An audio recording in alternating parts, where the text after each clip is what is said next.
Hello Blue Mages and welcome to Blue Academy. My name is Liam and I will be your teacher. In this lesson, I want to talk about the various roles that a Blue Mage has in group content. You may recall from Lesson 1 that I referenced the Blue Mage log and various achievements that require clearing content with a full group of Blue Mages. I don't know about you, but I think trying to run synced content with only DPS classes sounds pretty tough. I think trying to run any sort of raids with 8 Black Mages, for example, would probably be pretty unsuccessful. Luckily for us, Blue Mage actually has some tools that make this possible. The key that really unlocks our group potential as a Blue Mage is the spell Aetherial Mimicry, which we learned from the corruption ads on the first boss in Pharos Sirius Hard. With Aetherial Mimicry, Blue Mages can more effectively take on each traditional role for running dungeons, trials, and raids. To use this spell, we need to find someone whose class belongs to the role that we want to mimic. Once we mimic them, we gain bonuses that enhance our ability to perform as that role. Okay, so let's say we want to play as a tank. All we have to do is we have to find a tank out in the world. So here, I've just come to Limsa Laminsa, creeped up on this person. We just cast Mimicry on them. So what this does is if we read the tooltip, it says it increases our defense and augments certain blue magic spells. So here I'll show you, here's our defense. We go from 919 defense to 2251. It's like 2.5 times more than what we had at base, and magic defense goes from 1605 to 2247, so 40-ish% increase. This makes us a little bit bulkier. However, we do still have just a caster health pool, which is kind of rough. For any of the raids, for example, you'll have a hard time staying alive as a blue mage. It's really tough with this small health pool. I'm kind of hoping that in the future Square will give us maybe a blue specific tank set or something like that, or maybe give us some bonus HP, but it is what it is for right now. The way that we actually build up our bulkiness is through the use of Mighty Guard. So this is not a tank specific spell, but it is helpful for tanking primarily. So this is very similar to Big Guard or Mighty Guard that you may have seen in previous games. But what it does here is it reduces our damage taken by 40% and reduces our damage dealt by 70%, but it does increase our threat generation and prevents any spells from being interrupted when it's up. So this is pretty much our tank stance. Once we put up Mighty Guard, it's very similar to, Grit or any of those sorts of spells that other tank classes have, and it's how we get things to stick to us.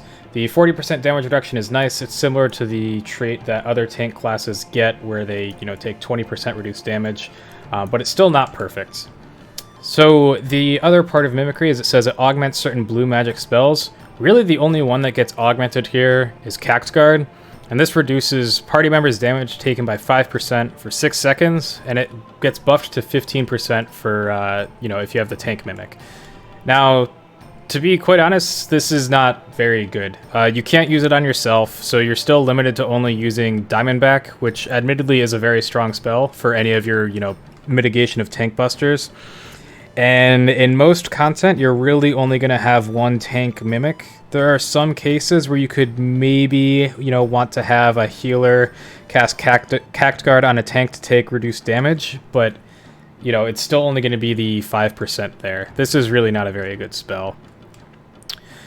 We do have some other sort of things that you really only use as a tank. We have the Look, which is a spell here that, you may have seen this from a bunch of other enemies. Labyrinth of the Ancients has some that do this. This is our threat generation spell. It deals the standard 220 potency and then gives you extra threat as a side effect. But because of Mighty Guard's threat generation, we don't actually really need the extra threat most of the time. You're going to be fine generally just using whatever spells you want to hold threat. While we're talking about threat, I also just want to mention White Wind really quickly. White Wind is a healing spell, and it heals for whatever your current HP is.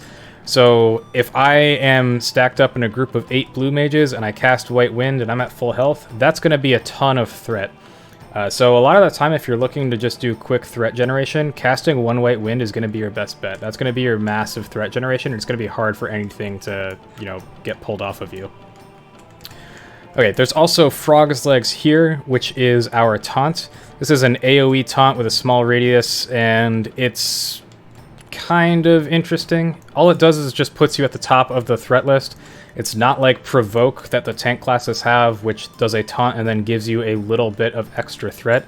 If you use Frog's Legs, you still have to do something else to continue generating threat. You will not have the thing just sort of glued to you like is the case with Provoke. One other spell that can be helpful, and it's not tank specific, is Toad Oil. For running dungeons, this is pretty helpful. It just increases your evasion by 20%. But this is also kind of a bit of a noob bait spell. I see a lot of blue mages in trials and raids and so on putting this up, even when they're DPS. And honestly, most bosses just completely ignore this mechanic.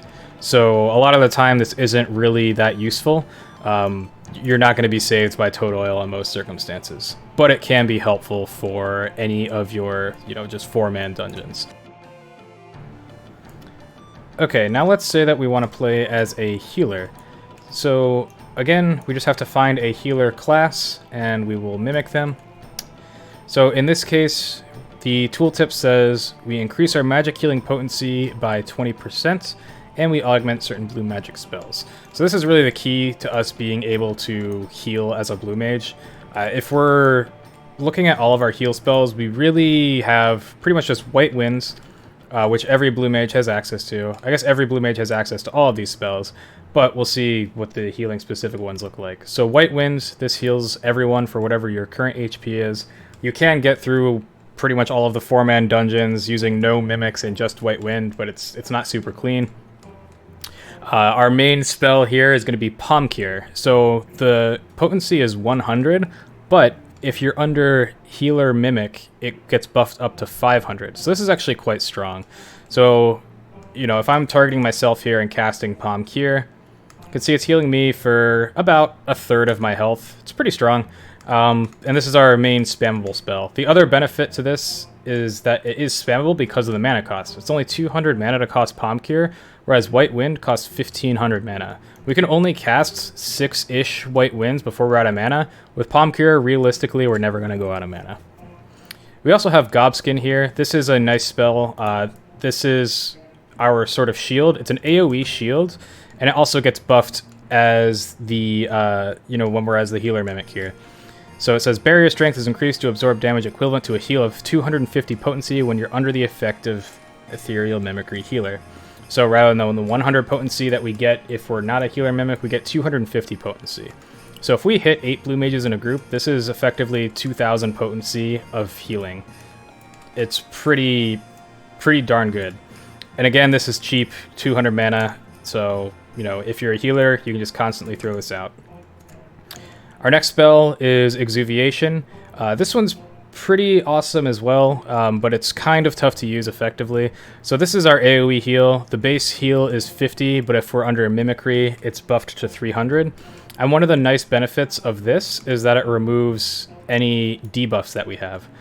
Technically not any, there are some restrictions, but this is effectively our Asuna. So this is an AoE Asuna and a heal, and it's pretty cool.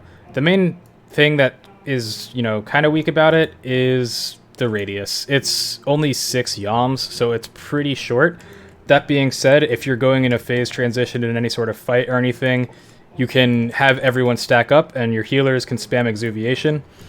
The reason you do this over White Wind is that Exuviation does not generate the crazy threat that White Wind does. And also, if you're in a phase transition for fights, everyone might be at like 10 health. And if you cast White Wind, that's going to cause you to only heal for 10 health because it's for your current HP.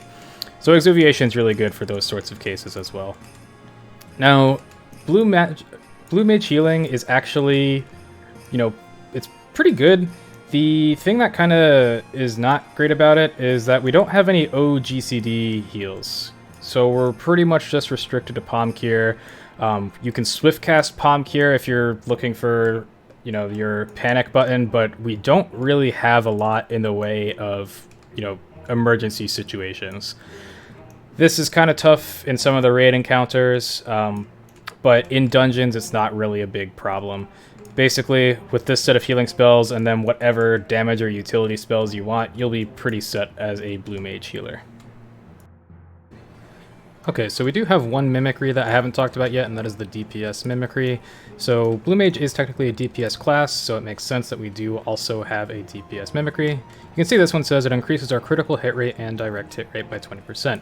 That's pretty big, but there's nothing really sophisticated here. It's a big damage buff, so just find any DPS class and cast Mimicry, and boom, you've got it. I'm not really going to be talking about any DPS specific spells here because for the most part it doesn't really matter too much. I don't want to overwhelm people, but in a future video I'll talk about things like Condensed Libra where you do want to take specific spells to maximize your damage there. I'll talk about things like Moonflute and the Opener, and you know, it's the sort of things you can do to maximize your DPS as a Blue Mage, but that's kind of outside the scope of this particular video. Okay, so the last thing that I want to talk about here is what happens when we mimic a Blue Mage, because it might not be exactly what you expect. So here I actually found a Blue Mage that has the Healer Mimic, as you can see, but it turns out when we use Mimicry on him, we just get the DPS Mimic. All things considered, Blue Mage is still considered a DPS class, so regardless of what the Mimicry is that they have, we're always going to get the DPS Mimic. This might be a little bit counterintuitive. People might expect to copy whatever Mimic the Blue Mage has, and I kind of wish it did work that way, but unfortunately it doesn't. So we're kind of stuck with, you know, just having to find whatever we need out in the wild, and then bringing that to any groups that we have. That's pretty much all we have for Mimicry here. It's one of the more important spells, if not the most important spell here for a Blue Mage, so it pretty much warrants its own video. I'll be talking more about the things that I alluded to earlier in greater detail, such as DPS optimization, but that'll be it for this video. So, thank you for watching.